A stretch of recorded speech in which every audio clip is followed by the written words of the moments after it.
I want to start politics.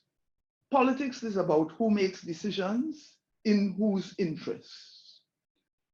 Politics pervades every aspect of our lives.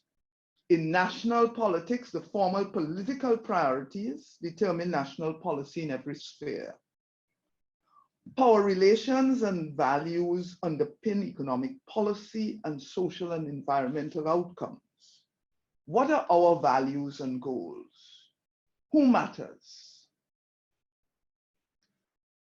Profit over people, people as assets and liabilities, earth as a resource to be exploited are present dominant values, with money as the mark of success.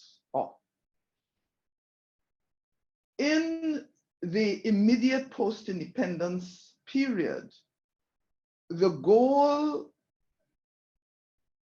of those who came, leaders who brought us out of independence, was the interest of the local people, lifting everyone out of poverty. Progress was defined as the upliftment of the whole population.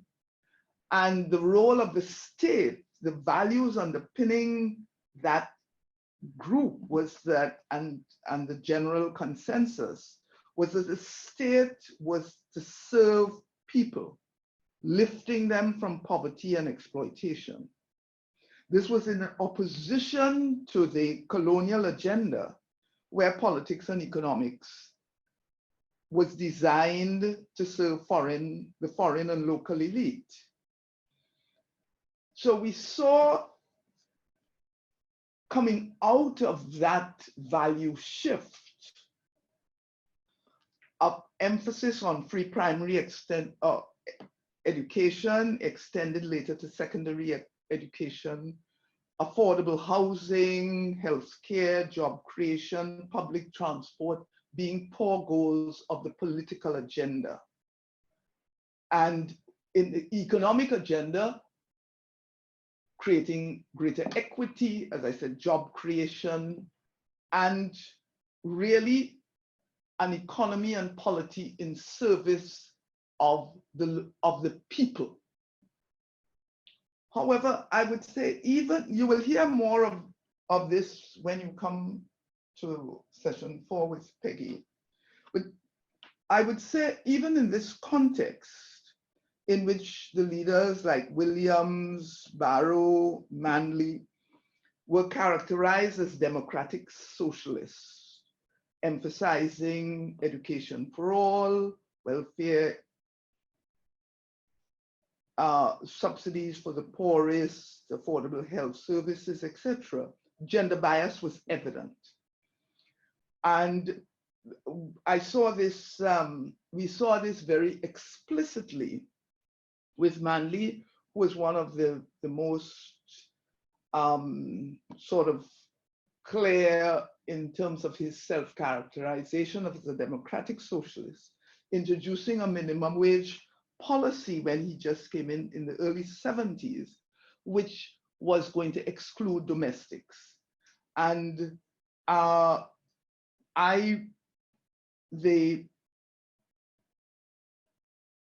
came to Jamaica to teach then, and recognized that the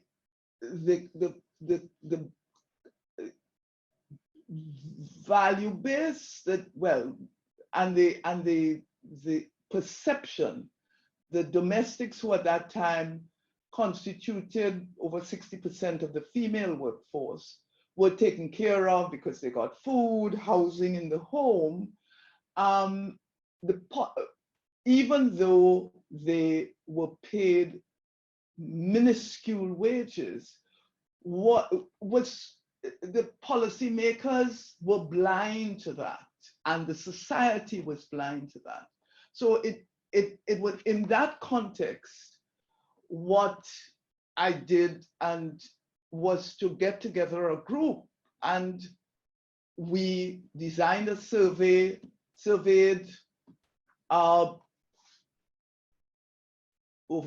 we surveyed a large percentage of domestics and householders. And on the basis of that survey, we were able to convince the policymakers that in fact, these were some of the most exploited people in the society, and they needed to be part of the minimum wage. So the blindness, the value blindness of gender, even in a progressive framework, was clear. Now, the environment, in addition to blindness about gender, the environment was also not a major factor in that policy agenda. But the colonial agenda was not over. With the intensification of the Soviet-US competition for global dominance and the loss of Cuba to communism, the economy became the main basis of control and the Caribbean a core arena of focus. Development economics became replaced by growth economics, and the political economy, the emphasis of the state and the economy was shifted. The role of the state was defined as no longer focused on well-being of the population, but ostensibly with economic adjustments in the interest of stabilization and economic growth, with GDP the major marker and balancing the budget the major focus. So politics and economics in the service of financial wealth, concentrated in increasingly fewer hands, is presently the dominant framework. And most of us, as I began, have bought into that dominant framework of success and wealth as money.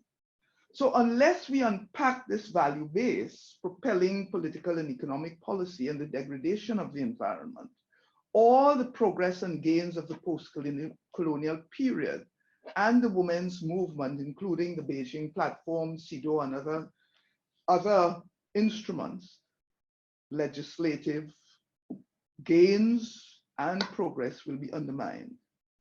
Our societies are already imploding with increasing inequality, violence, and the impacts of climate change. Now, what are the alternative value paradigms? The indigenous paradigm has been very clear. The earth is our mother, and in Belize, we have Bolivia, we had the government actually identifying a framework based on an integrated, holistic view of the environment. When we do that, policy is articulated through the lens of caring for the earth as well as caring for people.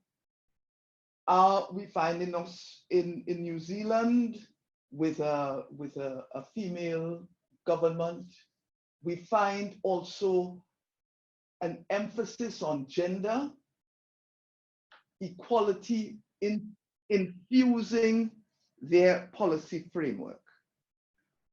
Do we have somebody from the indigenous community in the group? Because I have shared with you the speech given by the chief Ricardo Hernandez of the Trinidad and Tobago indigenous community. And I'd hoped to have a conversation that we had on this issue available, but it was not ready. But I gather that we have someone in the participant list who is from the indigenous community. Am I correct? Laura? No, but Laura is not here. Okay. So bottom line is that the indigenous have never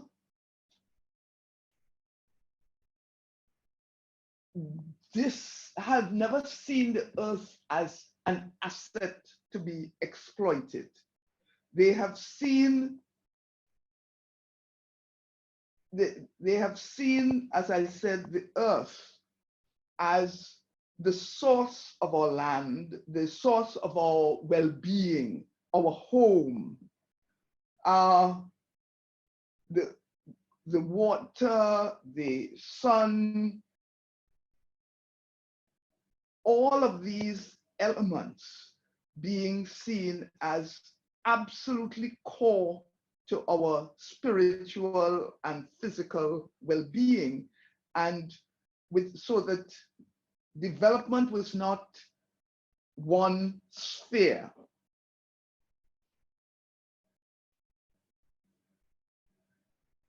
I have also shared with you a model of wealth coming from the permaculture community, and the 8 forms of capital, it is called, where wealth is not just seen as financial, but intellectual, spiritual, social, material, cultural, experiential, and living wealth. So that the experience of the elderly, the experience of the old people, which in many societies, traditional societies, the elder are treated as very, very important. In our societies, in this incarnation, you hear of people talking about the age as a burden on society and the problem of aging, because we are measuring the problem in terms of how much pension has to be paid out, how it is all in terms of money, rather than an understanding of the experience of the aged as being the foundation of the society on which we stand, and the foundation of the stability, which passing on of knowledge and stability to the youth, the learning that they have as informing all of our wealth. This intellectual, one form of wealth, and we are seeing a situation where there's a lot of anti-intellectualism in not so much in the Caribbean, but in the United States,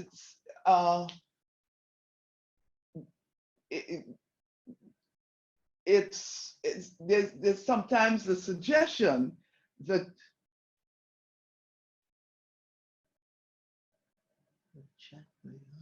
okay, yeah, so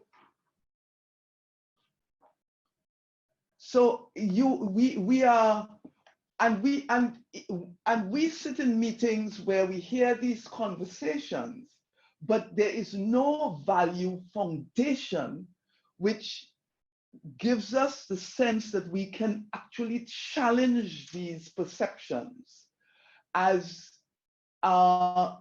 really going counter to all that creates wealth and is important to our survival as societies, as to our humanity and the sustainability of our region going forward, our health, every aspect of our lives. The spiritual is seen as a, and I'm not talking about the spiritual as necessarily religious, because the indigenous perspective is a spiritual perspective. But an understanding of our relationship to a greater, our belonging to a greater whole, and coming back to the indigenous, respect for everything that surrounds us, the animals, the plants, the rivers, that there is a creator, however one may understand that, and that we are connected and sustained by all that surrounds us, and that we are connected as human beings, whether we are white, black, rich, poor, well, financially rich or financially poor, north, south, that we are larger, we are part of something larger than our individual selves. The social, the social is an important part of wealth. So in Jamaica, the day-fide, the day-fide was, if one person building a house, everybody gathered and built the house. Even burials, one family traditionally was not responsible alone for the burial of their own. So there was a sense of community and society.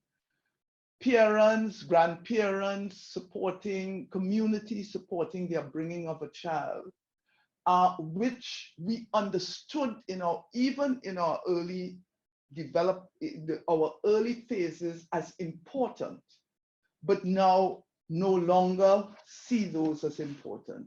The material, the built environment, the living environment as the air, the birds, the sea, the water, as actually part of our wealth, not to be exploited and just as an asset to make money. And our cultural heritage as informing our wealth. So that in Ethiopia, when they had the famine, it was those who remembered the traditional foods, the traditional, which were actually rich in protein, who survived. And the scientists realized that those who were more distant from their culture and their cultural heritage were the ones most at risk.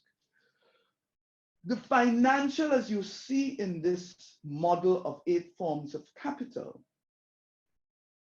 which ties in with the indigenous view of all connections, the earth as sacred and our home, animals, the air, the water as to be respected and even revered. The embodiment of those in this model of capital places the financial capital only as one pillar. So not to say that money is not important, but it is just one dimension of wealth. And out of balance with this intellectual, the spiritual, the social, material, the living, the cultural, and experiential, the whole model, everything goes out of balance. And what we are seeing with this new incarnation of money as the be-all and end-all of economic, political policy and success is that the societies have gone completely out of balance. Our children are out of balance. The violence that we do to the earth, we do to ourselves. Even the dehumanization of one another, so which manifests in the violence and increasing violence against women, increasing violence societally and against women. All these are part of a value system and a policy framework completely out of balance. So I want to, and it is women who have tended an agenda perspective which has tended to bring us back to center.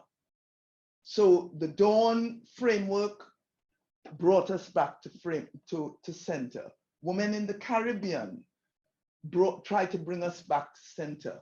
The Beijing Platform for Action tried to bring back a holistic framework in which we placed all of the pieces, growth with sustainability, the education, the health, the care of the environment, all of those pieces, if you look at the Platform for Action, are integrated into that model. And so I want us to interrogate our own, where we come from, how we see these perspectives, and where we go from here. So, as the chief said, the respect for nature translates into respect for elders, children, society, plants, animals, and the rest of nature, a virtue that is woefully lacking in the contemporary mind of society. So even our most radical politicians in the region are willing to sacrifice our environment, and Peggy spoke yesterday about 3 hotels going up on an ecologically fragile beach. So even in the context of a radical perspective, the money framework is undermining our way of our societies. So the framing, the questions are, what alternative views of healthy living are contained in women's vision and Indigenous wisdom? What new perspectives are offered by the permaculture model? And I've been asking these. What is your view of wealth? What does your perspective imply for our relationship to one another, women, children, youth, the aged, and the earth? And how does it affect your view of productive people and productive land? So I will stop there.